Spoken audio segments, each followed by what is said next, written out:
Assalamualaikum warahmatullahi wabarakatuh. Nur Ikhwatin JGP Angkatan 7 hadir kembali dalam aksi nyata modul 1.4 Budaya Positif, diseminasi materi bersama rekan guru di SD Darut Thalaba. Semoga bermanfaat dan barokah.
Tiga. Assalamualaikum warahmatullahi wabarakatuh. Bismillahirrahmanirrahim. Alhamdulillahirabbil alamin. Assalatu wassalamu ala asrofil anbiya'i wal mursalin Sayyidina Muhammadin wa ala alihi wa sahbihi ajma'in. Amma ba'du. Yang terhormat Kepala Sekolah SD Darut Thalaba dan segenap Dewan Guru yang telah hadir pada acara aksi nyata diseminasi tentang budaya positif yang hari ini akan disampaikan oleh Ibu Nur Ikhwatin. Tak lupa pula salawat serta salam kami haturkan kepada junjungan kita Nabi besar Muhammad SAW yang telah membawa kita dari alam kegelapan menuju alam yang terang benderang. Dewan Guru, Bapak Ibu Guru sekalian yang sudah hadir pada hari ini, sebelum kita memulai acara aksi nyata ini, ada sambutan sepatah dua kata dari Ibu Kepala Sekolah kepada Ibu Siti Khotijah. Kami persilakan.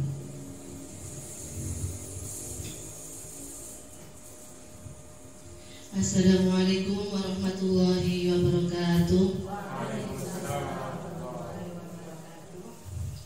Alhamdulillah, pada siang hari ini kita bisa berkumpul acara aksi nyata yang dibawakan oleh Bu Nur Ikhwatin, yang mana Bu Nur Ikhwatin ini di sekolah SD Darut Thalabah telah terpilih sebagai guru penggerak angkatan 7. Terima kasih kepada Bu Nur untuk kesempatan pada siang hari ini memberikan aksi nyata diseminasi materi budaya positif. Mudah-mudahan bisa bermanfaat khususnya kepada teman-teman Bapak Ibu guru di sini dan ke sekolah kami. Mungkin ini sambutan dari saya. Saya akhiri. Assalamualaikum warahmatullahi wabarakatuh. Disampaikan terima kasih. Acara selanjutnya adalah acara pemaparan dari aksi nyata tentang budaya positif oleh Ibu Nur Ikhwatin. Kepada beliau waktu dan tempat kami aturkan.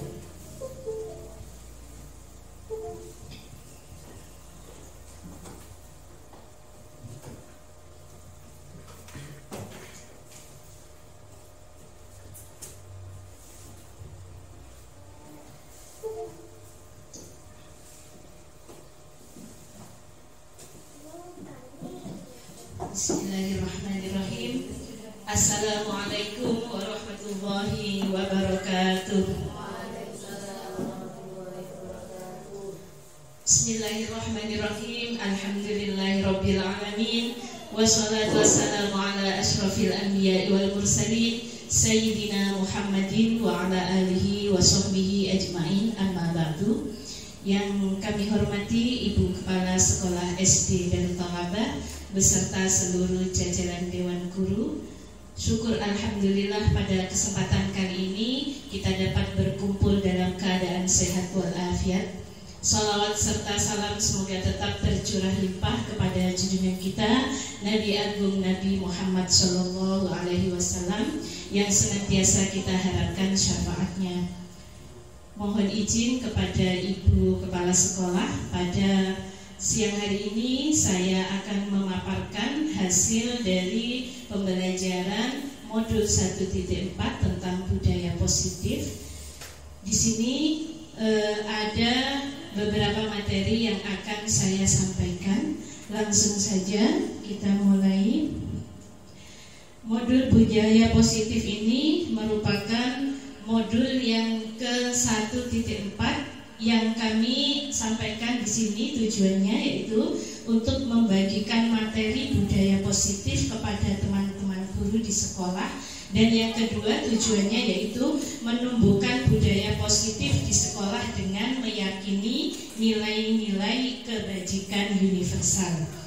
Jadi di sini kami tidak hanya membagikan budaya positif ini saja, tetapi nanti ibu-ibu baik dari tingkat kelas yang terendah sampai kelas ke-6 nanti kita membuat sebuah keyakinan kelas masing-masing. Jadi diharapkan setelah menerima materi ini juga teman-teman dapat membuat budaya positif dengan cara membuat nilai-nilai kebajikan dalam bentuk kebajikan yang ada di kelas masing-masing. Seperti yang kita ketahui, latar belakang terbentuknya budaya positif di sekolah. Di sini banyak sekali fenomena-fenomena yang ada. Seperti yang kita ketahui, sopan santun murid-murid kita sudah mulai pudar seiring dengan perkembangan zaman, yaitu dengan adanya HP terutama yang sering sekali tidak terkontrol. Jadi anak-anak mau tidak mau banyak sekali yang sudah melupakan budaya-budaya yang baik, budaya-budaya positif. Walaupun di sekolah sudah kita tanamkan, tetapi kita juga sangat membutuhkan dukungan dari orang tua di rumah. Makanya di sini pada modul ini upaya yang kita lakukan diantaranya yaitu menumbuhkan kembali budaya-budaya positif Budaya-budaya itu perlu kita upayakan melalui kebiasaan-kebiasaan yang baik bagi murid, agar murid tersebut dapat berperilaku sesuai dengan profil pelajar Pancasila. Anak-anak di sini diajarkan tidak hanya teori saja, tetapi kita titik beratkan kepada pembiasaan-pembiasaan. Karena seperti yang kita ketahui bahwa pembiasaan yang dilakukan secara berulang-ulang itu akan membentuk sebuah karakter. Jadi jangan bosan-bosan ketika kita di sekolah maupun kita di rumah mengingatkan anak-anak untuk berbuat baik dengan cara pembiasaan-pembiasaan tersebut. Langsung saja di sini, materi budaya positif ini ada banyak, tetapi nanti tidak akan kami paparkan semuanya. Di sini ada tentang teori kontrol, yaitu ada tentang teori motivasi, ada juga 5 posisi kontrol, 5 kebutuhan dasar manusia. Nanti kita akan kupas lebih lanjut pada slide berikutnya.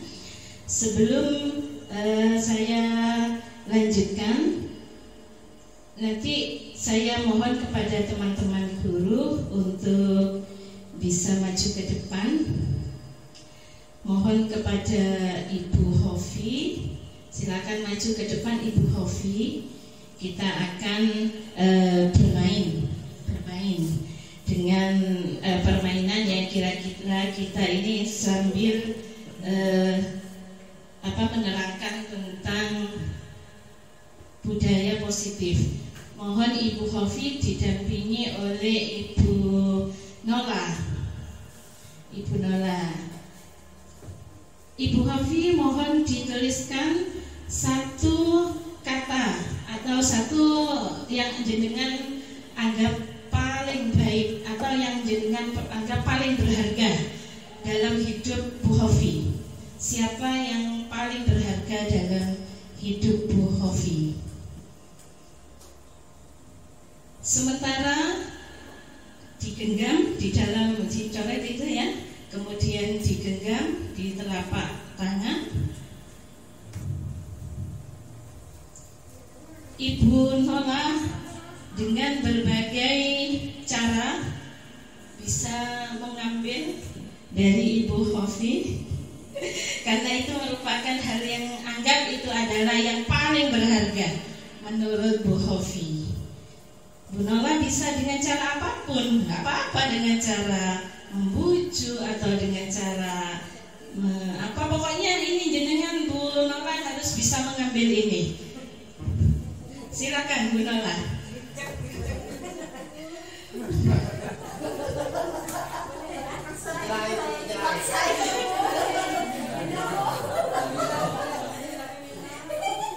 Dengan merayu. Kalau biasanya kalau dengan rayuan tidak bisa, boleh dengan yang lainnya. Pokoknya gimana caranya?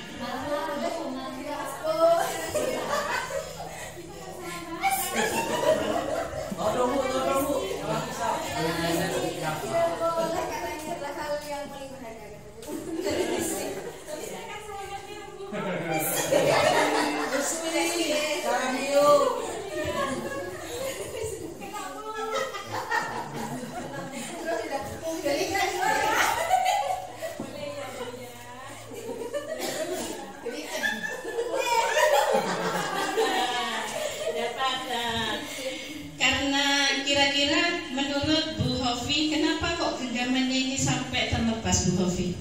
Apa godaannya terlalu besar? Mau nggak disebutkan Bu Hofi?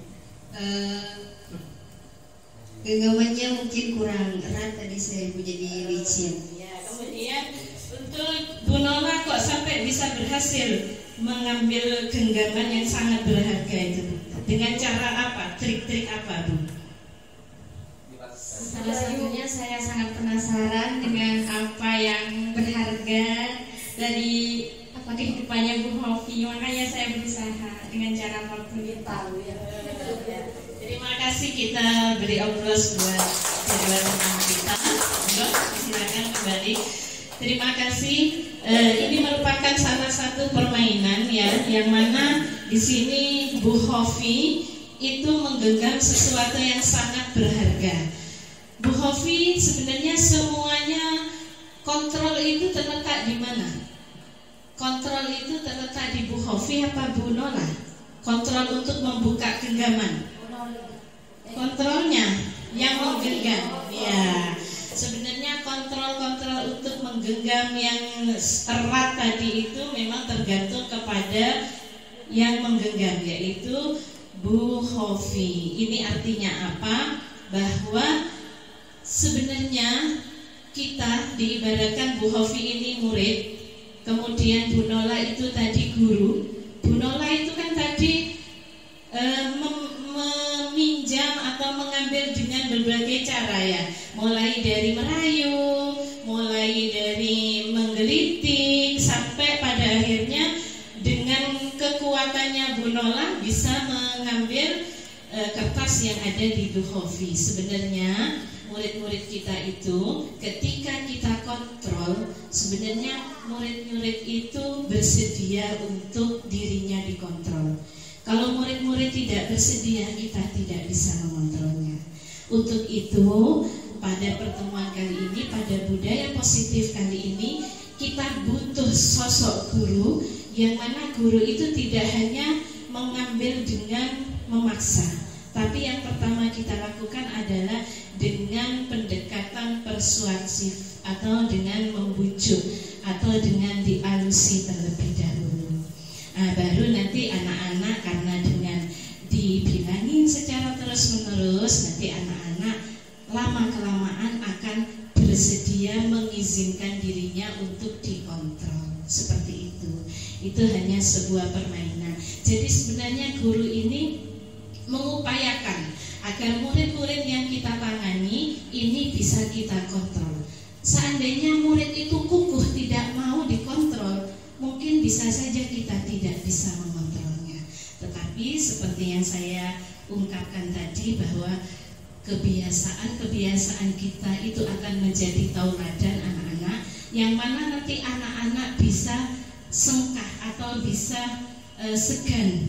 Akhirnya ketika kita kontrol, karena anak-anak itu segan melihat kita dengan keteladanan, melihat kita dengan rasa kasih sayang, akhirnya anak-anak itu bersedia untuk kita kontrol, untuk kita ajarin sesuatu yang baik. Mungkin itu hanya permainan untuk merefresh pikiran kita saja. Kita mulai pada budaya positif. Yang pertama yaitu disiplin positif.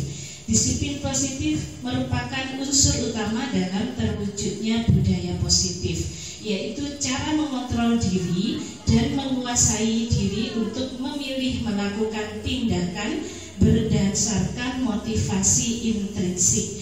Jadi motivasi tadi yang saya kemukakan, anak-anak itu bisa berubah ketika anak-anak mempunyai motivasi intrinsik, yaitu motivasi dari dalam diri sendiri.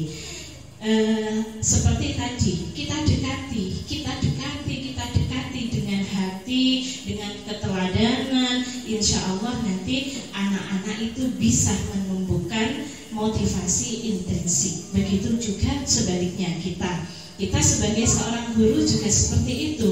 Ketika guru itu mempunyai motivasi intrinsik, guru akan melakukan segala sesuatu tidak dengan disuruh atau tidak dengan paksaan dari pihak apapun.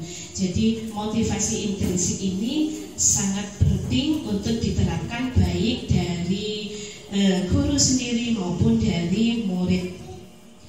Disiplin positif bertujuan menjadikan murid yang berperilaku sesuai profil pelajar Pancasila. Mungkin saya ajak bernyanyi dulu, mungkin ada yang sudah bisa bernyanyi, nyanyi tentang pelajar Pancasila. Sudah ada yang hafal nggih nyanyiannya? Hafal. Kita nyanyi bersama-sama. 1, 2, 3. Pelajar Pancasila beriman dan bertakwa pada Tuhan Yang Esa dan berakhlak mulia, berkebinekaan global,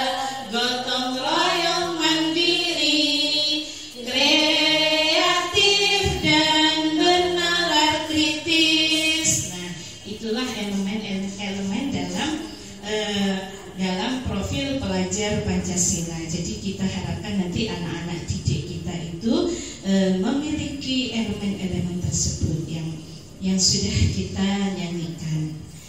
Selanjutnya ini teori kontrol menyatakan bahwa setiap perilaku memiliki tujuan, bahkan terhadap sesuatu yang tidak disukai. Seorang guru yang memahami teori kontrol akan mengubah pandangannya dari teori stimulus respon ke arah proaktif yang mengenali tujuan dari setiap tindakannya. Seperti yang saya tadi panggilkan Bu Hovi dengan Bu Nola, itu sebenarnya adalah teori kontrol yang kita simulasikan dengan cara sederhana. Jadi setiap guru seperti Bu Nola tadi itu bisa mengenali anak-anak didik kita dengan cara yang dari mulai yang halus, dengan dibilangin, dengan diberikan pengertian yang baik, itu kita bisa menjadikan anak-anak itu sebenarnya lebih dekat dengan kita. Jadi pada dasarnya setiap anak, tidak ada anak yang nakal. Anak-anak berbuat apapun sesuai dengan apa yang dia kehendaki. Sebenarnya mereka juga mempunyai tujuan. Jadi kita sama dengan kita, ketika kita berbuat sesuatu, kita juga mempunyai tujuan apa. Begitu juga dengan anak-anak. Jadi misalnya ada anak-anak yang bukan nakal ya dalam tanda petik. Terkadang anak-anak yang mempunyai masalah di sekolah itu mereka mempunyai masalah di rumah. Jadi terkadang mereka tidak bisa mengekspresikan kemarahan di rumah, akhirnya mereka mengekspresikan di sekolah. Mereka kadang membutuhkan sebuah kebutuhan dasar kasih sayang misalnya, mungkin tidak dapat di rumah, misalnya ada masalah keluarga atau apapun. Karena anak-anak tidak bisa menyalurkan emosinya, mungkin anak-anak dibawa ke sekolah, akhirnya anak-anak itu bertengkar. Akhirnya anak-anak itu membuat masalah dengan merusak alat tulis atau bahkan dengan bertengkar dengan temannya. Padahal mereka sebenarnya punya tujuan, yaitu tujuannya ingin melampiaskan atau ingin mencari perhatian. Bahkan anak-anak itu sering mencari perhatian gurunya. Jadi kalau menangani anak-anak di sekolah itu biasanya anak-anak yang seperti itu kadang membutuhkan kasih sayang dari kita, membutuhkan perhatian dari kita. Makanya mereka berbuat yang dalam tanda kutip nakal seperti itu. Dan seperti itu contohnya sudah banyak sekali. Setiap kelas rata-rata ada. Jadi kita sebagai guru sudah sangat punya potensi untuk bisa menenangkan anak tersebut agar anak-anak tersebut bisa menjadi anak yang lebih baik. Kemudian di sini juga ada teori motivasi. Kemudian nanti akan saya jelaskan di belakang. Ada hukuman dan penghargaan, juga ada 5 posisi kontrol guru, yaitu sebagai posisi penghukum, pembuat rasa bersalah, sebagai teman, sebagai pemantau, dan sebagai manajer. Di sini yang saya sebutkan tadi itu ada kebutuhan dasar manusia. Kebutuhan dasar manusia ini juga ada 5, yaitu kebutuhan bertahan hidup, kebutuhan kasih sayang dan rasa diterima. Kemudian juga ada penguasaan, kebebasan, dan kesenangan. Nah, di sini kira-kira Bapak Ibu, bagaimana budaya positif di sekolah dapat tercapai? Setelah kita amati bersama-sama bahwa budaya positif ini bisa kita capai dengan cara menerapkan pendidikan karakter melalui pembiasaan-pembiasaan yang baik di sekolah. Seperti yang kita ketahui, sekolah kita adalah sekolahan yang salah satu sekolah swasta yang dibilang unggulan, karena kita sudah menerapkan pembiasaan-pembiasaan keagamaan yang baik, mulai dari pagi hari sampai siang hari. Anak-anak diajarkan untuk mempunyai wudhu dari rumah, kemudian anak-anak langsung ke masjid tanpa suruh, kemudian anak-anak sampai di sekolah saliman dengan gurunya, kemudian dilanjutkan dengan pembacaan Asmaul Husna, dilanjutkan dengan pembacaan Aqidatul Awam, sholat berjamaah, sampai siang hari sholat duhur berjamaah. Itu merupakan salah satu kebiasaan keagamaan yang sangat baik karena merupakan fondasi anak-anak. Kita mulai dari fondasi keagamaan karena seperti yang kita ketahui bahwa ketika agama anak-anak itu kuat, maka melakukan kegiatan apapun insya Allah juga akan lebih baik.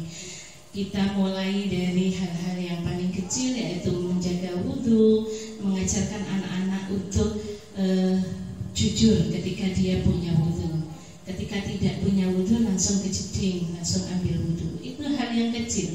Mari kita pertahankan kebiasaan-kebiasaan yang baik tersebut agar nanti ke depan sekolah kita dan pada tahun-tahun berikutnya sampai mereka dewasa menjadikan mereka pribadi-pribadi yang sesuai dengan profil pelajar Pancasila. Kemudian yang kedua, budaya positif itu ternyata bisa kita mulai dari kelas kita masing-masing, yaitu dengan cara membuat keyakinan kelas. Keyakinan kelas itu nanti akan saya bahas lebih lanjut bagaimana caranya. Kemudian yang ketiga, cara menerapkan posisi kontrol guru, yaitu guru sebagai manajer melalui langkah-langkah kegiatan restitusi. Nanti akan saya sampaikan terlebih lanjut di slide selanjutnya. Kita mulai dari membuat keyakinan kelas. Ibu-ibu sudah membuat peraturan kelas di kelas masing-masing, kan? Ya, pada modul kali ini kita juga akan membuat keyakinan kelas. Di situ ada mengapa tidak peraturan saja, mengapa harus keyakinan kelas. Nah, di situ diumpamakan mengapa kita memiliki peraturan harus menggunakan helm bila mengendarai kendaraan roda 2. Kira-kira mengapa? Kita biar apa? Kita biar selamat ketika di jalan, biar aman. Nah, biar selamat, biar aman, itulah keyakinan. Keyakinan itu dimulai dari pembiasaan, diantaranya itu seperti kita analogikan ketika kita berkendara, ya caranya biar selamat. Ketika kita berkendara ya harus pakai helm, biar apa? Biar selamat, biar aman di perjalanan. Kemudian mengapa kita memiliki peraturan 3M, menggunakan masker, mencuci tangan dan menjaga jarak? Tentunya untuk apa, Bapak Ibu Guru? Agar terhindar dari COVID-19, agar kita aman ketika ada debu, kan bukan seperti itu, ya. Jadi ketika selamat, ketika nilai-nilai kebajikan itu yang akan kita tanamkan kepada anak-anak. Jadi kita misalnya untuk yang ketiga, mengapa kita memiliki peraturan harus datang tepat waktu pada saat mengikuti pelatihan? Kira-kira kenapa? Misalnya jenengan kok harus datang tepat waktu? Peraturannya kan gitu. Biar apa? Biar disiplin, biar tanggung jawab, kan seperti itu, nggih. Jadi itulah keyakinan. Kok bukan peraturan? Kok kita memilihnya kok keyakinan? Karena keyakinan itu adalah nilai kebajikan yang kita tanamkan kepada anak-anak, tidak hanya memuat satu perintah untuk melakukan satu saja, tetapi dengan misalnya keselamatan. Murid kelas 1 adalah murid yang menjaga tanggung jawab. Misalnya, murid yang soleh-solihah adalah murid yang menghormati orang lain. Di sini menghormati orang lain tidak hanya tidak bertengkar kepada teman, tetapi nilainya apa kira-kira menghormati orang lain di kelas? Nilainya apa, ibu-ibu? Misalnya kita menghormati orang lain, ya kita bisa menghormati guru ketika guru itu menerangkan, kita bisa menghormati teman, kita bisa tidak meminta dengan paksa kepada teman, kita bisa ketika guru menyampaikan pelajaran, anak-anak tidak ramai, itu yang nilai-nilai yang terkandung di sana. Jadi bunyinya bukan peraturan, tetapi bunyinya adalah keyakinan kelas. Nah, ini adalah pengertiannya. Keyakinan kelas adalah nilai-nilai kebajikan atau prinsip-prinsip universal yang disepakati bersama secara universal, lepas dari latar belakang suku, negara, bahasa maupun agama. Jadi di sini intinya keyakinan kelas itu nilai kebaikan yang kita tanamkan kepada anak-anak kita. Nah, di sini ini ada gambarnya, yaitu anak-anak disuruh dengan diskusi kelas. Nanti anak-anak membuat dengan cara berdiskusi, dengan cara membuat kesepakatan seperti itu. Ini adalah langkah-langkah praktis pembentukannya. Jadi pembentukan keyakinan kelas itu dibuka ruang diskusi terlebih dahulu. Jadi anak-anak nanti disuruh untuk menuliskan apa saja kira-kira kesepakatan kelas yang akan kita sepakati. Misalnya nanti anak-anak diberi kertas kecil yang berwarna-warni, disuruh menuliskan apa yang kira-kira kelas impian kamu itu kelas seperti apa, misalnya seperti itu. Misalnya nanti ada anak-anak yang menulis apapun, itu terserah mereka. Jadi anak-anak belajar untuk mengemukakan pendapat. Jadi untuk selama ini kan kita biasanya membuat peraturan itu kan kita yang buat ya. Iya, kita tuntut harus seperti ini tanpa melibatkan anak-anak. Pada semester ini mari kita bersama-sama membuat kesepakatan kelas. Nanti setiap anak diberi ruang untuk mengemukakan pendapatnya. Jadi anak-anak itu berpendapat apapun, mohon nanti diberi ruang untuk menuliskannya. Kemudian anak-anak juga diberi ruang untuk tanda tangan. Jadi misalnya Fadil R tidak membuli teman, tanda tangan Fadil. Fahmi misalnya datang tepat waktu, tanda tangan Fahmi. Setelah itu baru ditempelkan di sebuah kertas. Nanti kita kita susun kertas itu, anak-anak biar yang menyusun sendiri. Nah, itu bagian dari langkah mencatat. Jadi anak-anak belajar untuk mengemukakan pendapat dengan cara seperti itu. Kemudian setelah selesai semua, nanti kita yang akan merumuskan keyakinan. Kita baca, ada anak-anak, ayo Fahmi membaca apa saja yang ditulis oleh temannya. Misalnya Fahmi menuliskan datang tepat waktu, tidak membuli teman, menghormati guru. Nah, itu nanti kita rumuskan menjadi sebuah keyakinan kelas. Setelah itu kita rumuskan bersama-sama dengan anak-anak, kita tinjau ulang bagaimana keyakinan itu dengan kata-kata yang memiliki nilai kebajikan. Kemudian kita membuat pernyataan keyakinan. Misalnya, kami siswa-siswi yang soleh-soleha kelas 4B menghormati guru, menghormati orang lain, karena bukan cuma guru ya. Kemudian kami siswa-siswi kelas 4A misalnya bertanggung jawab. Kami siswa-siswi kelas 2B misalnya jujur atau sopan santun. Boleh dengan kata-kata yang memiliki nilai tidak hanya satu kebajikan saja, tapi itu mengandung beberapa kebaikan-kebaikan yang bisa kita lakukan di dalam kelas tersebut.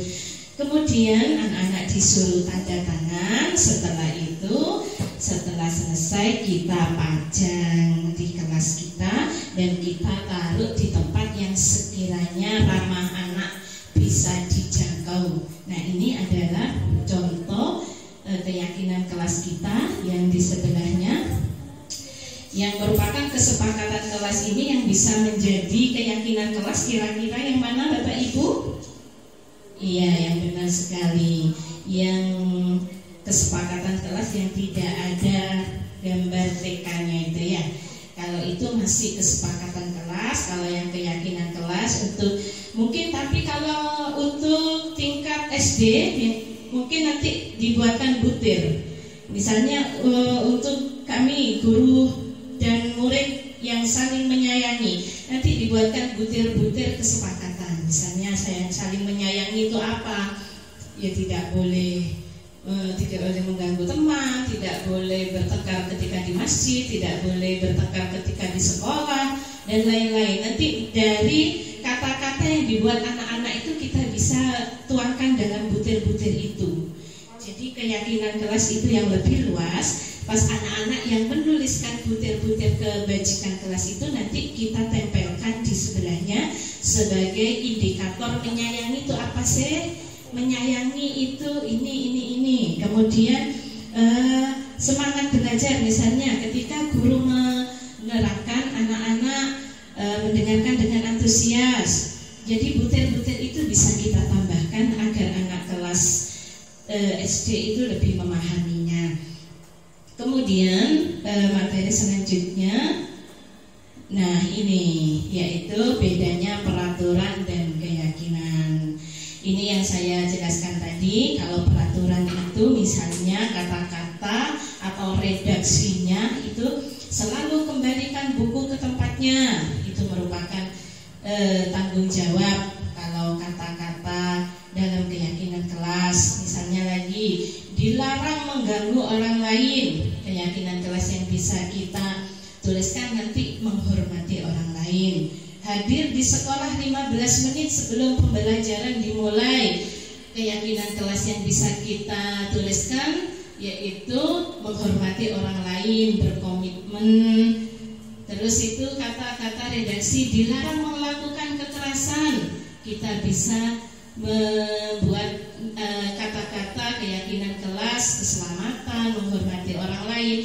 Jadi itu semuanya lebih ke umum. Tapi seperti yang saya bilang tadi, anak-anak membutuhkan sebuah indikator. Apa sih keselamatan itu? Misalnya tidak menyakiti teman, ya kita tulis saja nanti di sebelahnya, atau kita sediakan satu buku khusus. Buku itu peraturan kelas 4 gitu kita buat, pakai tulis tangan tidak apa-apa. Jadi nanti butir-butir dari indikator-indikator menghormati orang lain itu apa saja. Nanti kita bisa tambahkan seperti itu agar anak-anak lebih jelas. Kemudian ini yang saya sampaikan tadi, kesepakatan kelas yang kita buat itu kalau sudah berjalan itu akan menjadi sebuah keyakinan kelas. Keyakinan kelas kalau sudah berjalan itu akan menyebabkan lingkungan menjadi positif. Dan lingkungan positif ini kalau sudah anak-anak lakukan dari kelas masing-masing akan membuahkan sebuah budaya positif. Jadi budaya positif ini memang harus kita latih dari kelas kita masing-masing. Sebagai guru, kita tidak bosan-bosan untuk menjadikan anak-anak menjadi orang yang lebih baik agar kedepannya juga dapat bertingkah laku sesuai dengan budaya positif. Kemudian di sini ada perbedaan antara disiplin dan hukuman. Kita menginjak pada materi disiplin positif. Disiplin positif merupakan unsur utama dalam terwujudnya budaya positif. Nah, di sini apa perbedaan disiplin dan hukuman? Disiplin merupakan tindakan untuk memperbaiki kesalahan yang anak perbuat tanpa membuatnya merasa malu, yang bertujuan mengembangkan karakternya menjadi sebuah kebiasaan yang baik dalam jangka waktu yang lama. Sedangkan hukuman merupakan tindakan yang hanya fokus pada kesalahan sehingga membuat anak merasa malu. Nah, di sini perbedaannya di situ ya. Jadi disiplin dengan hukuman, yang satunya kalau disiplin itu anak-anak tidak dipermalukan, sedangkan kalau hukuman itu anak-anak biasanya merasa malu dan anak-anak menjadi mengingat selamanya selama dia dipermalukan. Jadi kita di sini belajar untuk mengalihkan hukuman anak. Anak tidak maksudnya anak-anak bukan dibiarkan. Anak-anak tetap kita beri hukuman dalam tanda kutip, tapi anak-anak kita alihkan hukumannya dari hal-hal yang kurang baik, hal-hal yang kurang berkenan untuk anak, menjadikan anak-anak bisa lebih baik. Jadi kita hindari kekerasan, kita hindari baik itu kekerasan secara verbal maupun kekerasan secara tindakan. Mungkin itu. Kemudian di sini ini adalah ilmuwan yang mengembangkan tentang disiplin positif, yaitu Diane Gosen. Di sini seseorang yang memiliki disiplin diri berarti dia bisa bertanggung jawab terhadap apa yang dilakukannya, karena mereka mendasarkan tindakan pada nilai-nilai kebajikan universal. Diulang-ulang, nilai-nilai kebajikan, karena memang kalau nilai kebajikan atau nilai kebaikan itu ditanamkan kepada anak walaupun masih usia SD, insya Allah dengan pembiasaan-pembiasaan yang baik itu anak-anak akan menjadi karakter yang akan dibawa sampai tua nanti. Untuk materi berikutnya yaitu teori motivasi perilaku manusia. Di sini ada motivasi eksternal dan motivasi internal. Motivasi eksternal yaitu di sini untuk menghindari ketidaknyamanan atau hukuman. Apa yang akan terjadi apabila saya tidak melakukannya? Misalnya gini, ketika kita datang ke sekolah misalnya, kalau kita hanya takut kepada ibu kepala sekolah, nah kita hanya memiliki motivasi eksternal, karena yang ditakutin hanya ibu KS. Saya nanti tidak mengajar, takut ditegur sama ibu KS. Nah itu sebenarnya motivasi itu datang dari luar, karena orang lain yang menjadikan dirinya berlaku seperti itu. Tetapi kalau motivasi internal atau disebut juga motivasi intrinsik, itu sebenarnya tujuannya adalah untuk menghargai diri sendiri. Jadi ketika kita mempunyai motivasi intrinsik dari dalam diri kita, kita niatkan lillahi ta'ala, apapun yang kita lakukan Allah mulatin, Allah yang maha tahu, Allah yang maha melihat, tanpa disuruh pun kita akan melakukan sesuai dengan kewajiban kita. Itu mungkin motivasi-motivasi ini perlu kita biasakan. Sebagai guru kita harus menanamkan itu, bahwa semuanya kita kembalikan kepada Allah, Allah yang tahu semuanya. Jadi semoga kita juga sebagai guru SD Darut Thalabah mempunyai motivasi intrinsik, sehingga apapun yang kita lakukan semuanya kita muarakan kepada Allah Sang Pencipta kita. Kemudian menginjak kepada materi selanjutnya, yaitu hukuman dan penghargaan. Nah, di sini ibu-ibu, ternyata hukuman dan penghargaan itu berlaku sama, dalam arti meminta atau membujuk seseorang melakukan sesuatu untuk memenuhi sesuatu tujuan tertentu dari orang yang meminta. Dorongannya eksternal dan akan ada faktor ketergantungan. Tidak semua penghargaan dengan barang itu ternyata baik, Bapak Ibu guru. Jadi mungkin nanti ke depan kita mengalihkan penghargaan itu tidak hanya dengan barang. Kita nanti tetap anak-anak kita beri apresiasi, tetap anak-anak kita berikan sebuah penghargaan jangan kemudian berupa barang yang yang membuat mereka menjadi pamrih. Kenapa di sini disebutkan sebagai hukuman dan penghargaan itu berlaku sama? Karena memang di situ anak-anak diminta untuk supaya kamu menang, kamu harus melakukan ini, kamu harus memenuhi kriteria ini, biar kamu mendapat juara. Sebenarnya itu adalah motivasi eksternal. Itu berdampak, tapi berdampaknya itu jangka pendek. Lain ketika anak-anak melakukan segala sesuatu dengan tanpa pamrih, yaitu tadi kita tumbuhkan motivasi intrinsik tadi agar anak-anak melakukan sesuatu tidak dengan tanpa pamrih. Anak-anak itu melakukan sesuatu karena kepingin dirinya dihargai, tidak karena orang lain.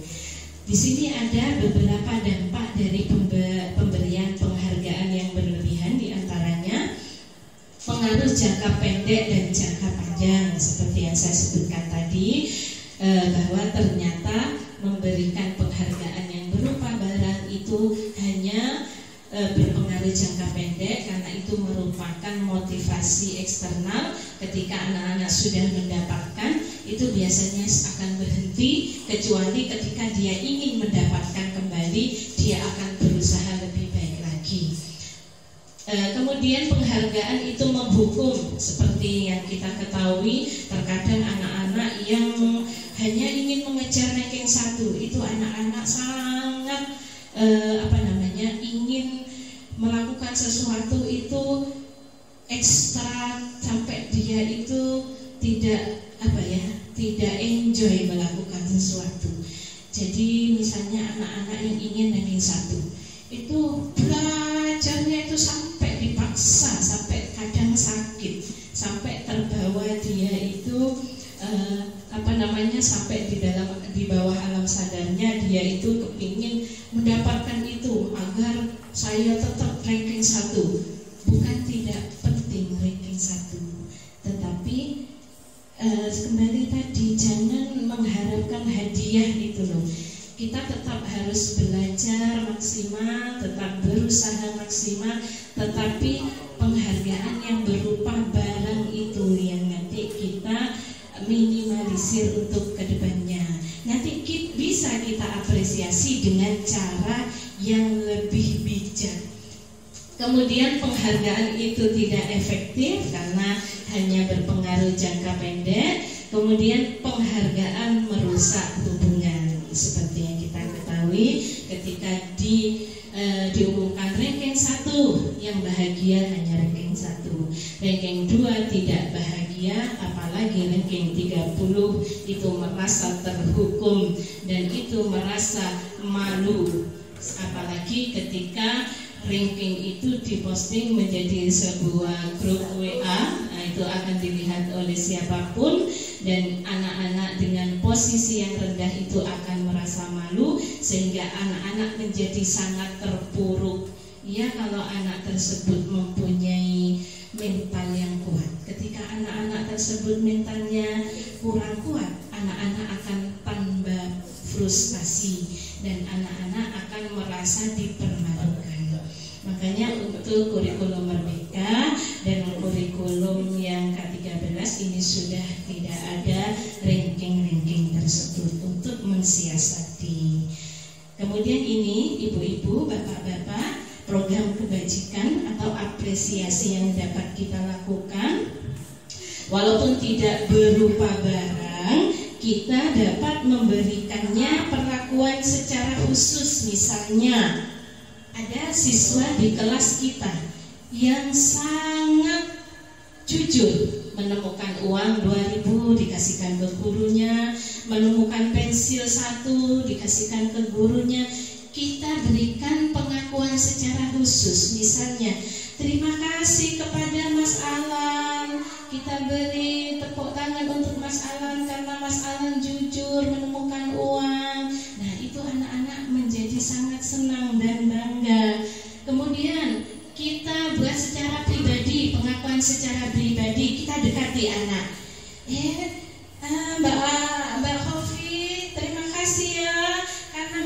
sudah memungut sampah. Nah, seperti itu. Kita rangkul mereka, kita dekati dengan kasih sayang seperti pada anak kita sendiri. Anak-anak akan menjadi lebih mengena seperti itu walaupun tidak kita berikan barang. Kemudian pengakuan kepada semua murid secara bergantian. Misalnya minggu ini siswa yang paling rapi atributnya adalah Farel misalnya, seperti itu. Kita hanya kasih oplos saja, kita kasih tepuk tangan untuk Farel. Itu anak-anak Farel disuruh maju ke depan, dikasih selamat, itu sudah sangat senang sekali. Kemudian pemberian itu harus kita lakukan secara konsisten dan seperti biasanya kita harus fokus pada prosesnya.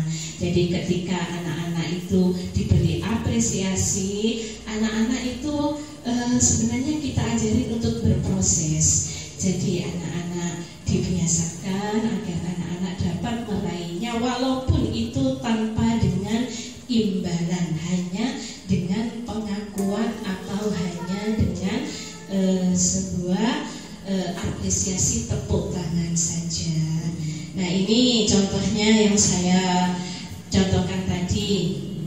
Kemarin saya perhatikan rasa empatimu besar sekali pada saat menolong murid di kelas. Itu kita tidak boleh pelit memberi apresiasi kepada anak. Jadi apapun hal yang kecil yang kadang anak lakukan itu diapresiasi. Terima kasih, tadi kamu sudah menutup pintu dengan benar. Terima kasih, kamu tadi sudah mengerjakan dengan jujur. Terima kasih, kamu sudah berkata jujur. Itu anak-anak menjadi senang ketika dielem, ketika anak-anak itu diberi sebuah apresiasi. Ini merupakan bentuk pengakuan dan penghargaan. Jadi sekali lagi, penghargaan itu tidak hanya melulu dengan barang saja, tetapi penghargaan itu bisa kita ungkapkan dengan sebuah ungkapan-ungkapan yang baik. Kita tidak boleh pelit terhadap apresiasi kepada murid. Selanjutnya kita akan mempelajari tentang teori kontrol. Teori kontrol menyatakan bahwa setiap perilaku memiliki tujuan, bahkan terhadap sesuatu yang tidak disukai. Seorang guru yang memahami teori kontrol akan mengubah pandangannya tentang tujuan dari setiap tindakan. Semua punya tujuan, semua tindakan baik yang dilakukan anak maupun dilakukan oleh kita semua pada dasarnya mempunyai tujuan. Seorang guru tidak hanya boleh melihat tujuan-tujuan yang jelas, tetapi murid-murid kita tanyakan ketika mereka bermasalah, kamu sebenarnya punya masalah apa? Kamu tujuannya ini apa? Kok melakukan seperti itu? Dengan pendekatan persuasif yang kita lakukan dengan kasih sayang, insya Allah anak-anak yang di kelas itu bermasalah nanti kita dapat menyelesaikannya. Kemudian di sini ada 5 posisi kontrol guru. Posisi yang pertama yaitu penghukum. Di sini saya banyak sekali belajar pada modul ini karena setiap kali saya menghadapi murid yang bermasalah di sekolah, terkadang saya merefleksikan, oh ternyata selama ini saya hanya sebagai seorang penghukum. Oh ternyata selama ini saya hanya mengalami hanya menjadi guru yang membuat rasa bersalah. Di sini 5 posisi kontrol ini harus kita pahami sebagai seorang guru. Yang pertama penghukum, kedua pembuat rasa bersalah, yang ketiga posisi sebagai teman, yang keempat sebagai pemantau, dan yang kelima sebagai manajer. Nah di sini anak-anak Di sini nanti kita akan melihat sebuah video tentang beberapa posisi kontrol. Mohon izin sebentar. Ibu-ibu, silakan kita amati. Di sini ada tentang 5 posisi kontrol yang akan kita ikuti di sini. Monggo kita simak bersama-sama. Pendidik agar dapat mengenali dirinya. Pada video kali ini, kita akan membahas tentang 5 posisi kontrol yang dikembangkan oleh Diane Goshen dan contoh penerapannya.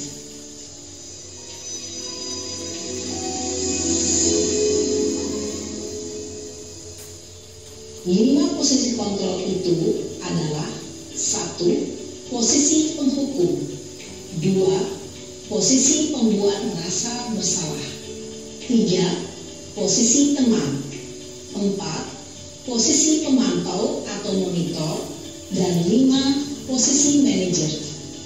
Untuk lebih memahami kelima posisi tersebut, mari kita saksikan kasus Naren yang terlambat hadir 20 menit di sekolah dan melihat bagaimana kelima posisi kontrol dalam menghadapi masalah tersebut.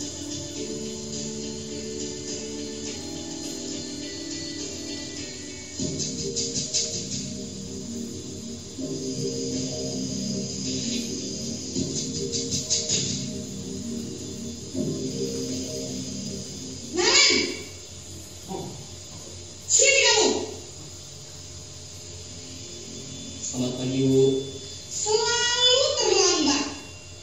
Kamu deh, pasti terlambat. Maaf, Bu. Saya... Apa? Apa coba? Alasan kamu apa lagi? Kapan sih kamu tidak terlambat? Malas sekali ya kamu jadi anak. Saya... Dasar pemalas. Gak kapok-kapok sih kamu. Sudah berapa kali terlambat? Sana, kamu keliling lapangan basket 2 kali. Kenapa saya harus keliling lapangan basket, Bu? Kenapa? Kamu nolak ibu.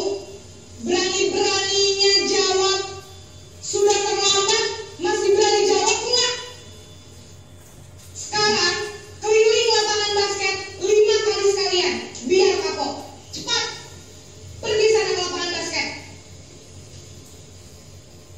Posisi penghukum biasanya berbicara dengan nada tinggi, menghardik, menunjuk-nunjuk, menyakiti, dan menyindir. Hukuman bisa berupa fisik maupun psikis. Ibu dan bapak guru hebat. Dampak yang terjadi pada murid ketika guru berada pada posisi penghukum adalah murid cenderung akan memberontak, bahkan menyimpan dendam.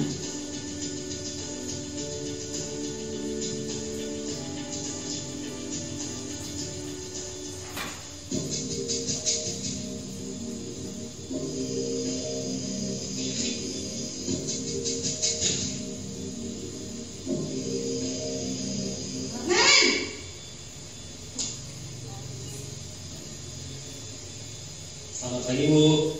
Naren, kamu kenapa terlambat lagi, nak? Ya Tuhan, Naren, kamu senang ya bikin ibu susah ya? Kalau kamu terlambat lagi, nanti ibu yang ditegur bapak kepala sekolah, nak. Disangka ibu tidak bisa membina kamu. Duh, gimana ini? Maaf, Bu. Duh, Gusti Naren, kamu suka ya kalau ibu ditegur bapak kepala sekolah? Terus, sekarang ibu harus tulis apa ini di buku absen? Ini kamu sudah sering terlambat loh. Ibu harus apa coba? Maaf, Bu. Maaf sekali. Ya sudah, lain kali jangan bikin ibu susah lagi ya nak ya. Ibu tidak akan kuat lagi kalau kamu begini terus. Bisa jantungan kalau ibu ditegur bapak kepala sekolah. Sana cepat ke kelas. Maaf ya, Bu. Maaf sekali. Posisi pembuat rasa bersalah berbicara dengan nada tenang, cenderung lembut, Namun kata-kata yang diutarakan membuat murid merasa menjadi orang yang gagal, memandang buruk dirinya sendiri, merasa tidak berharga, dan tidak sanggup membahagiakan orang lain. Ketika guru mengambil posisi pembuat rasa bersalah, murid akan menganggap dirinya yang bersalah dan ia akan menyimpan emosi negatif tersebut di dalam dirinya.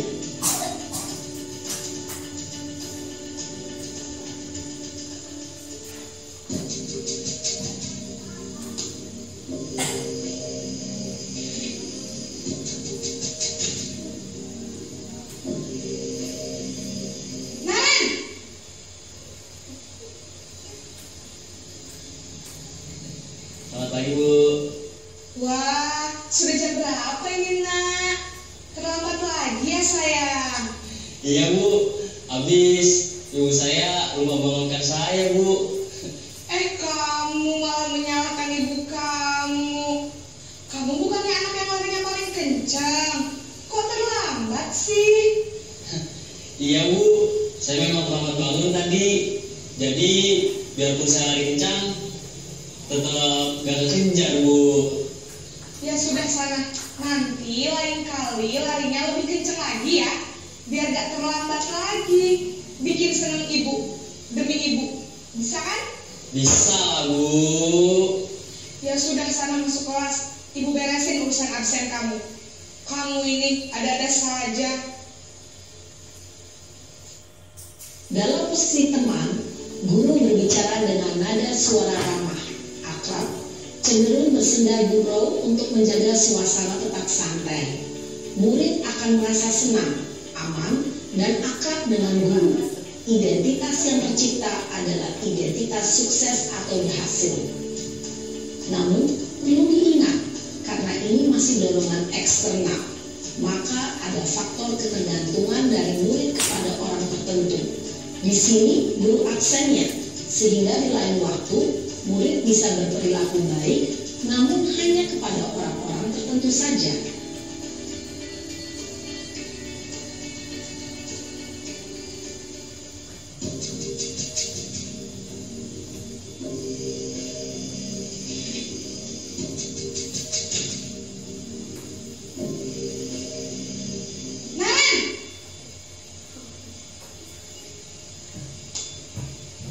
Selamat pagi, Bu. Naren, apa peraturan sekolah kita tentang jam berapa kita harus masuk sekolah, Nak? Kita harus di sekolah jam 7, Bu. Iya betul, sekarang sudah jam 7.20. Naren sudah tahu konsekuensinya jika terlambat hadir. Paham, Bu. Saya harus tinggal kelas pas jam istirahat selama 20 menit. Iya benar, konsekuensinya demikian. Jadi nanti jam 9.30 pas istirahat, kamu harus tinggal di kelas, kerjakan tugas tambahan untuk ketertinggalan kamu, ya? Baik, Bu.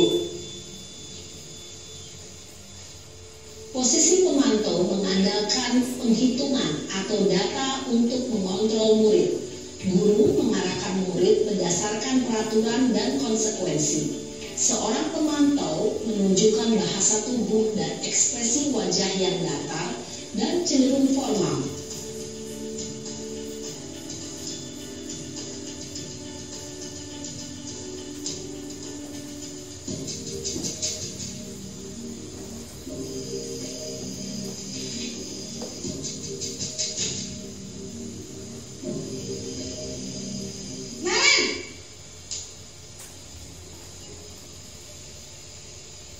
Selamat pagi, Bu. Selamat pagi, Naren. Maaf, Bu. Saya terlambat. Iya, sekolah masuknya jam 7, sekarang sudah jam 7.20. Jadi sekarang bagaimana ini, Naren? Maaf, Bu. Saya lupa setel alarm saya semalam. Baiklah, menurut kamu, keyakinan sekolah yang mana yang perlu kamu tingkatkan? Menghargai diri sendiri dan orang lain mungkin, ya, Bu. Setuju. Jadi, apakah Naren meyakini prinsip saling menghormati tersebut? Iya, Bu. Saya meyakininya. Apakah Naren bersedia memperbaiki masalah keterlambatan ini? Bersedia, Bu. Bagaimana kamu akan perbaiki masalah keterlambatan ini? Saya akan coba untuk tidak lupa menyetel alarm saya, Bu. Baik, Kalau Naren lupa menyetel alarm di rumah, ada orang yang kira-kira bisa bantu mengingatkan tidak? Ada Bu, kakak saya, Kak Emma. Ada lagi selain Kak Emma? Selain Kak Emma, ada ibu saya. Baik, jadi yang mengingatkan Naren adalah Kak Emma dan ibu kamu ya? Kira-kira akan mulai setel alarm kapan nih Naren? Setelah pulang sekolah, akan segera saya lakukan. Baik, jadi Naren akan setel alarm untuk bangun besok pagi dan akan diingatkan oleh kakak dan ibunda Naren ya. Ada lagi yang mungkin perlu dilakukan Naren agar tidak terlambat bangun lagi? Tidak ada Bu. Baik Naren, terima kasih untuk kerjasama kamu. Sekarang kamu perlu kembali ke kelas untuk belajar. Baik Bu, terima kasih. Posisi manajer adalah posisi kontrol yang disarankan untuk membimbing murid memiliki sikap disiplin yang positif, yaitu murid yang mandiri, bertanggung jawab, dan dapat memecahkan masalah. Tujuan dari posisi ini adalah agar murid dapat berefleksi atas tindakannya. Guru akan dengan tulus memberikan pertanyaan-pertanyaan bermakna, sehingga membuat murid dapat belajar dari kesalahannya dan mencari sebuah solusi untuk menyelesaikannya.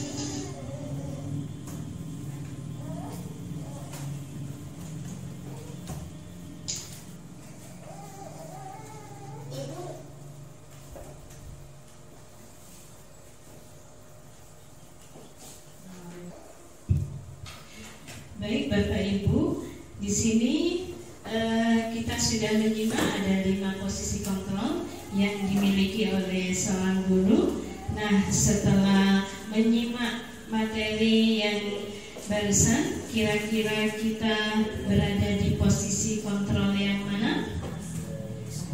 Monggo dijelaskan atau monggo dijawab sendiri-sendiri karena jenengan yang paling tahu.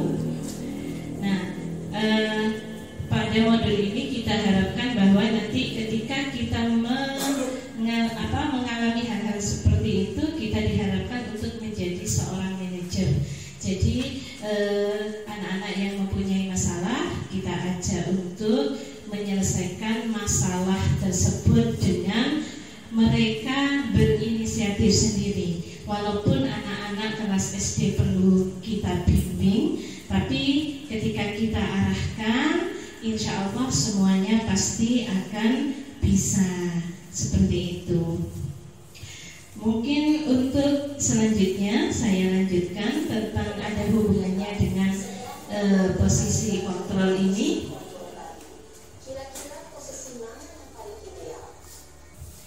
Kita akan melanjutkan ketika kita tadi sudah mengenali ada 5 posisi kontrol. Kita akan melanjutkan materi yang terakhir yaitu restitusi. Restitusi di sini apa yang disebut dengan restitusi? Restitusi adalah proses menciptakan kondisi bagi murid untuk memperbaiki kesalahan mereka sehingga mereka bisa kembali pada kelompok mereka dengan karakter yang lebih kuat. Restitusi juga merupakan proses kolaboratif yang mengajarkan murid untuk mencari solusi untuk masalah mereka dan membantu murid berpikir tentang orang seperti apa yang mereka inginkan. Jadi di sini ada hubungannya dengan posisi kontrol yang kelima, yaitu posisi manajer. Jadi seorang guru harus bisa memancing anak untuk bisa memecahkan masalah yang dihadapinya tanpa kita lakukan kekerasan atau tanpa kita berikan dia tekanan-tekanan. Sebenarnya anak-anak itu bisa menyelesaikan masalah. Kita buat mereka bertanggung jawab dengan apa yang sudah dikatakan seperti itu agar melatih anak-anak dapat lebih mandiri dan dapat lebih bertanggung jawab terhadap apa yang dilakukan. Di sini dikatakan bahwa kalau hukuman itu seperti identitas gagal, yaitu sesuatu yang menyakitkan yang harus terjadi, tidak nyaman untuk murid atau anak untuk jangka waktu panjang. Hukuman merupakan korban mendapat keadilan, jadi orang yang dihukum itu diumpamakan sebagai korban. Jadi murid atau anak akan tersakiti, berbalik dengan identitas sukses, yaitu kita ketika menerapkan disiplin dengan cara konsekuensi dan restitusi. Di situ konsekuensi disebutkan bahwa sesuatu itu harus terjadi. Misalnya gini, hukuman dan konsekuensi. Kalau konsekuensi itu anak-anak tahu ketika melakukan pelanggaran, dia harus membersihkan kelas, itu namanya konsekuensi. Anak mengetahui. Tapi kalau hukuman itu hanya seketika itu, anak tidak tahu disuruh apa, dijadikan seperti apa, hukuman seperti itu. Bedanya seperti itu Bapak Ibu. Jadi kalau konsekuensi itu anak-anak itu tahu, oh kalau saya rame di masjid nanti saya akan beristighfar 100 kali. Itu anak-anak sudah tahu. Kalau hukuman seketika itu juga guru yang memutuskan, anak-anak tidak tahu. Dan yang identitas sukses di sini yang ketiga yaitu restitusi. Di sini restitusi memang diharapkan dilakukan oleh seorang guru karena di sini banyak sekali manfaatnya.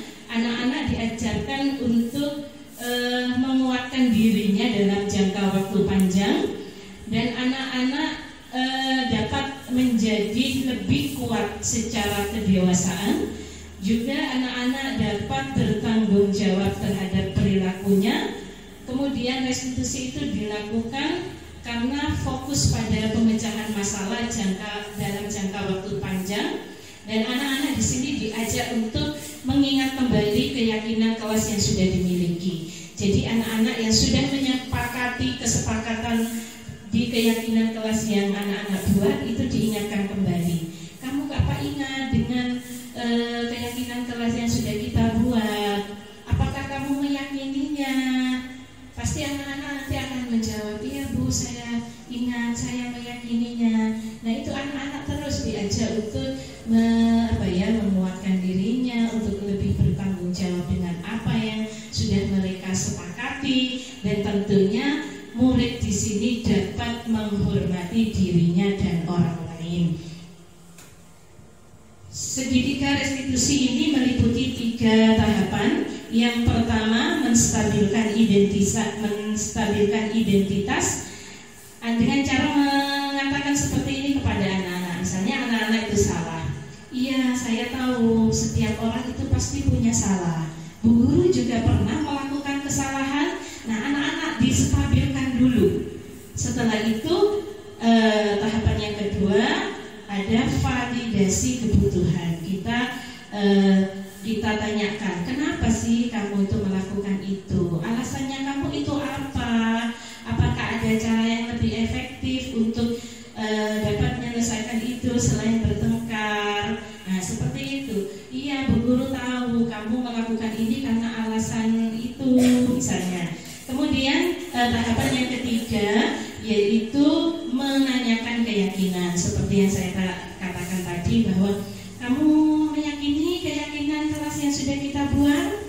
Ya Bu, saya meyakininya. Nah, kalau kalian meyakininya, apa kira-kira yang harus kalian lakukan? Saya akan bertanggung jawab Bu. Nah, itu terus kita gali. Anak-anak itu nanti akan membuat kesimpulan sendiri bahwa dia akan melakukan hal ini agar dapat menyelesaikan masalah yang sudah dihadapi. Iya, ini memang butuh latihan Bapak Ibu. Jadi kita mengajarkan kepada anak-anak sedikit demi sedikit agar kelak ketika mereka juga mempunyai keyakinan, mempunyai masalah, mereka bisa mengatasinya tanpa dengan kekerasan. Nah, ini tadi menstabilkan identitas. Ini contohnya, guru berkata, berbuat salah itu hal yang manusiawi, nak. Tidak ada manusia yang sempurna. Bapak Ibu juga pernah berbuat salah. Nah, ketika anak-anak dalam marah-marahnya ada masalah, anak-anak itu kan dalam keadaan dokol masih. Distabilkan dulu. Iya, saya tahu kamu berbuat seperti ini. Memang setiap manusia itu pernah punya salah, nak. Guru juga pernah punya salah. Bapak Ibu guru tidak tertarik mencari siapa yang salah dan siapa distabilkan dulu dengan cara kata-kata seperti ini. Kemudian yang kedua, validasi data, validasi kebutuhan tadi, yaitu bisa berkata, guru bisa saja, kamu bisa saja melakukan hal-hal yang lebih buruk, tapi kamu tidak melakukannya kan? Nah, seperti itu. Kamu pasti punya alasan mengapa melakukannya. Nah, tadi pada semester kemarin, pada bulan kemarin itu saya sudah melakukan restitusi ini di kelas, dan alhamdulillah 2 kasus yang sudah saya tangani dengan metode restitusi ini sudah berhasil tanpa membuat anak-anak menjadi malu. Bahkan anak-anak sekarang sudah bisa melakukannya. Setelah saya lakukan tahapan ini, anak-anak itu kalau sudah berbuat salah, Bu, saya melakukan kesalahan, Bu. Pas apa yang akan kamu lakukan? Ya Bu, nanti saya akan, misalnya anak-anak ada yang mematahkan pensil gitu. Ya Bu, nanti saya akan minta maaf, besok saya akan kembalikan, saya akan ganti pensilnya. Seperti itu.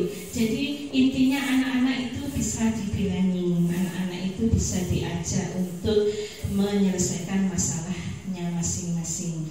Dan ini untuk tahapan yang ketiga, yaitu menanyakan keyakinan seperti yang saya kemukakan tadi, nilai-nilai apa yang kita percaya di kelas, nilai-nilai universal apa yang telah kita sepakati. Seperti itu kita kembalikan kepada kesepakatan kelas yang kita sudah kita sepakati bersama.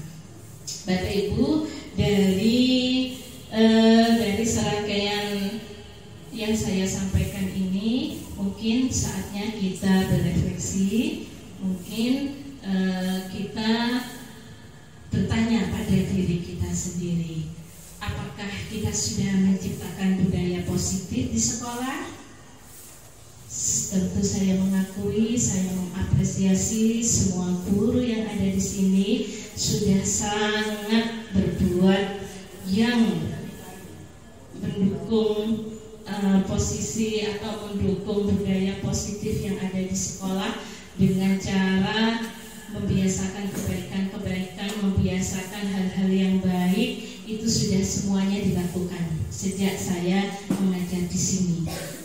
Monggo kita pertahankan untuk yang yang akan datang. Mungkin kita akan menambah dengan mengajarkan kepada anak untuk bicara ingki punten. Bagi anak-anak yang belum bisa berbahasa, monggo kita ajarin sesuai dengan bahasa Madura anak-anak. Jadi ketika anak-anak itu berbicara santun, insya Allah mereka juga akan bisa lebih menghormati karena mereka tahu unggah-ungguh. Kemudian refleksi yang kedua, apakah kita sudah tepat menangani masalah murid kita di kelas? Yang bisa menjawab adalah jenengan sendiri. Monggo ketika kita saat ini misalnya kita pada posisi penghukum, paling tidak kita menjadi seorang manajer. Misalnya kita tidak bisa menjadi seorang manajer, paling tidak kita sebagai pemantau, jangan sebagai penghukum lagi. Kita minimalisir agar kekerasan tidak terjadi di sekolah kita. Kita ajak anak-anak untuk berbicara dari hati ke hati. Seperti itu Bapak Ibu. Mungkin ada sesi yang perlu kita sharingkan pada siang hari ini sebelum kita akhiri. Monggo Ibu Biba.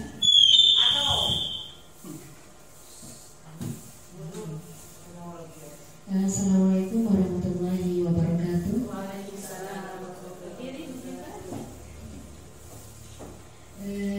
Jadi saya perwakilan dari guru kelas 2, Ibu.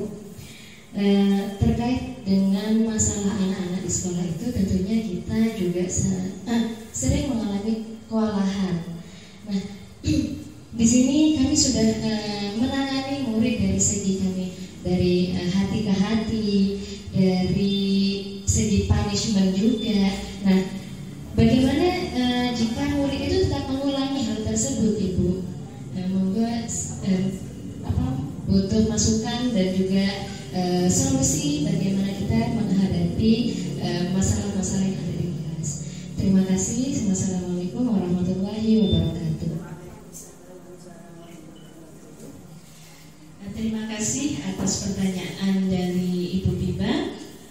Memang anak-anak terkadang anak-anak yang bermasalah itu kita sudah tanganin, baik itu dengan memberikan pencerahan, menasehati, bahkan tadi Ibu Biba bilang memberikan hukuman, tapi dalam rangka hukumannya itu kan tidak menyakiti. Ya, memang anak-anak itu memang ada anak-anak yang super kalau bahasa saya. Nah, ketika menghadapi anak-anak seperti ini, Ibu, mereka itu adalah makhluk kecil yang butuh kasih sayang kita. Kita dekati dari cara yang paling halus, seperti tadi yang Bu Nola, ketika Bu Nola tadi merebut kertas yang ada di Bu Hofi, kita pelan-pelan bicara, kita sentuh hatinya. Kalau masih tetap Bu, sentuh lagi, sampai anak-anak itu tersadar. Dan insya Allah, bismillah, kalau kita tidak bosan-bosan mengingatkan anak, kita rangkul, kita jadikan anak-anak itu seperti anak kita. Intinya dari hati Ibu. Jadi segala sesuatu itu harus kita mulai dari hal yang paling kecil. Kita beri perhatian kecil misalnya.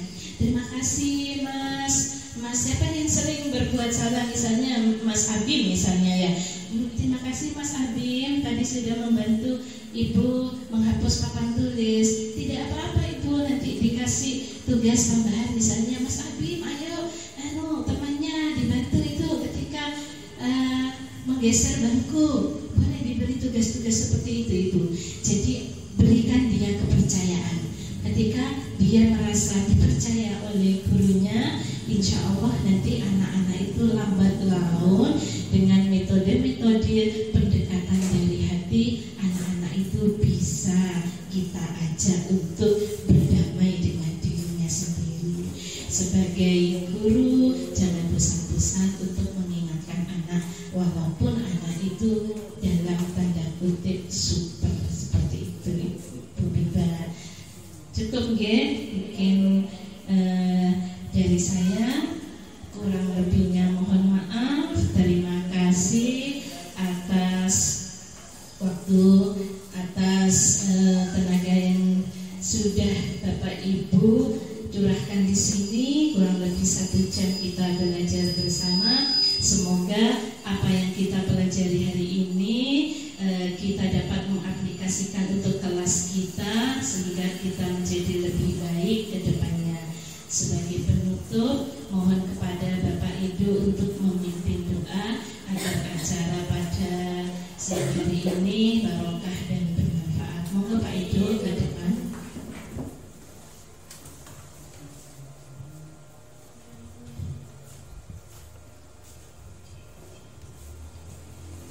Mari kita berdoa bersama agar semua yang telah disampaikan oleh Ibu Nur menjadi ilmu yang bermanfaat, barokah dan berguna bagi kita semua. Amin ya rabbal alamin. A'udzubillahi minasyaitonirrajim. Bismillahirrahmanirrahim. Hamdan syakirin hamdan na'imin hamdan yu'afina mu'afafi mazidah. Ya Rabbana lakal hamdu kama yanbaghi li jalali subhanaka Allahumma inna nas'aluka salamatan wa afiyatan fi sadri wa ziyadatan fil ilmi wal barakatan fi rizqi wa qabla al-maut. Allahumma hawwin 'alaina fi saqatil maut wa najatan min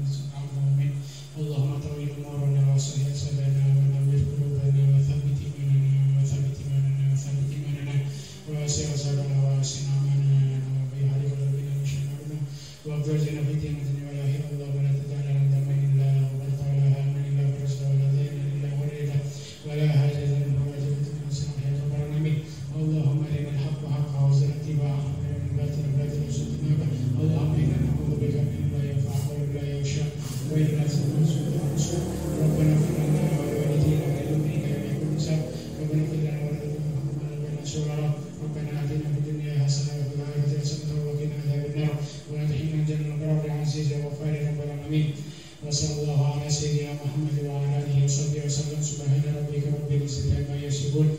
Wassalamualaikum warahmatullahi wabarakatuh.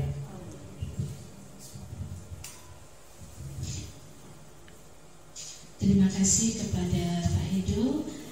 Mohon maaf apabila ada kata-kata yang kurang berkenan. Akhiran wallahu muwaffiq ila aqwamit thoriq. Wassalamualaikum warahmatullahi wabarakatuh.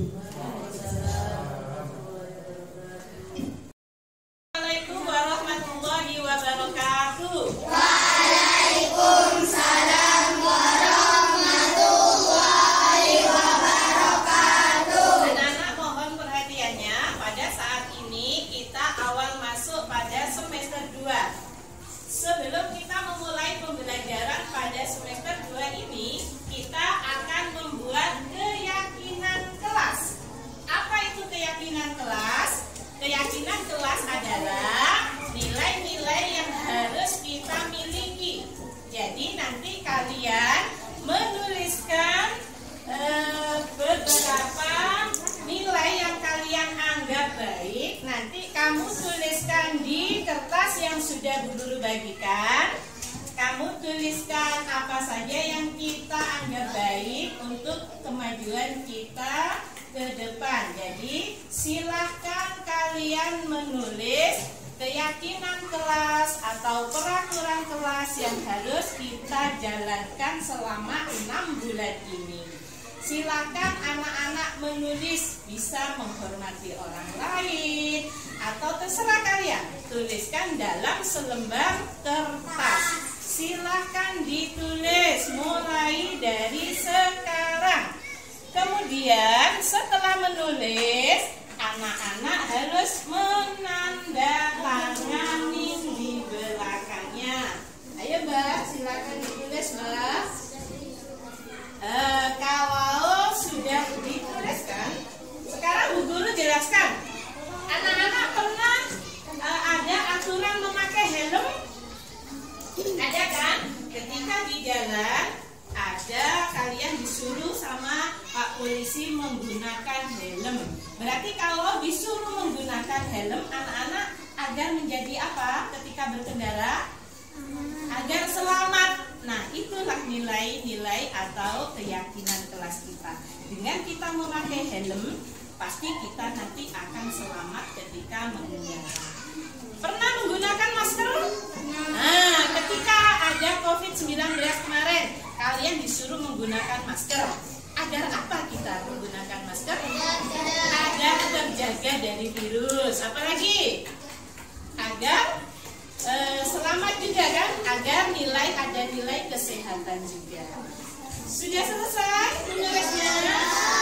Silakan yang selesai dimulai dari Mbak Indi. Silakan menempelkan keyakinan kelas yang sudah dibuat.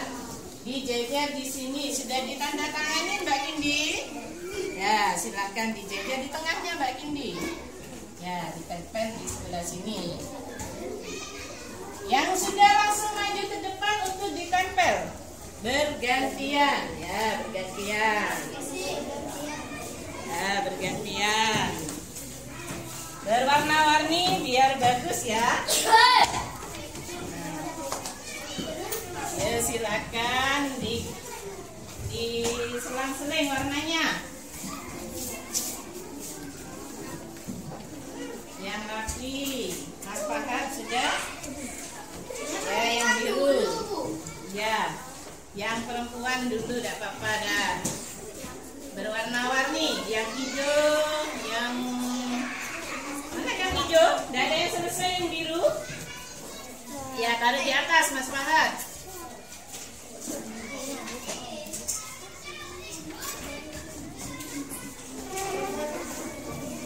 Yang lainnya sudah? Tidak apa-apa tulisannya. Yang hijau, mana yang hijau? Ya langsung. Belum, tak lagi ada yang membacakan. Salah satu membacakan.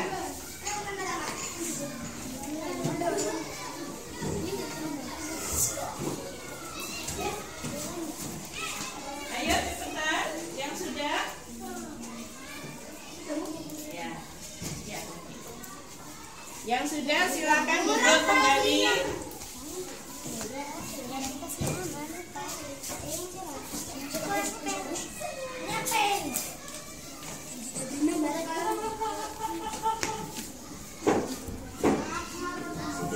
Anu, semangat baca ya.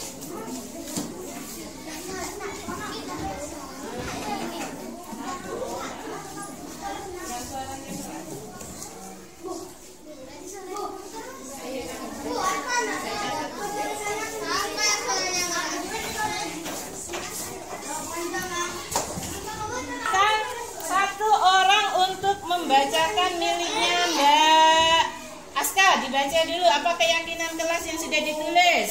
Yang keras. Stop membeli. Stop membuli. Bagus, tepuk tangan untuk Mbak Aska. Silakan Mas Fahad dibaca. Jangan membuli. Jangan membuli. Selain membuli, Mas Arkan dibacakan. Satu Mas Arkan. Tidak boleh membuli. Selain membuli, Tidak boleh sombong. menghormati dan warga sekolah. yang keras suaranya. Atifa, baca yang keras. Baca ke belakang. Menghormati bapak, ibu, guru dan warga sekolah. Ya sudah, silakan ke yang sudah kalian catat. Di antaranya ada bertanggung jawab dengan kesalahan diri sendiri. Berarti kita harus bertanggung jawab. Setelah itu ada jangan membuli. Berarti anak-anak juga menghormati orang lain ya. Tidak boleh membuli. Kemudian ada tidak boleh buang sampah sembarangan. Nah, ini sudah kalian sepakati. Ada mentaati peraturan sekolah. Sudah ditandatanganin semua. Dan ini nanti kita akan menulisnya menjadi nilai-nilai kebajikan yang harus kalian laksanakan. Sepakat? Setuju? Nilai-nilai keyakinan kelas yang sudah kalian buat kita simpulkan dalam bentuk nilai kebajikan. Yang pertama apa tadi nilai kebajikannya? Tadi apa?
warahmatullahi wabarakatuh.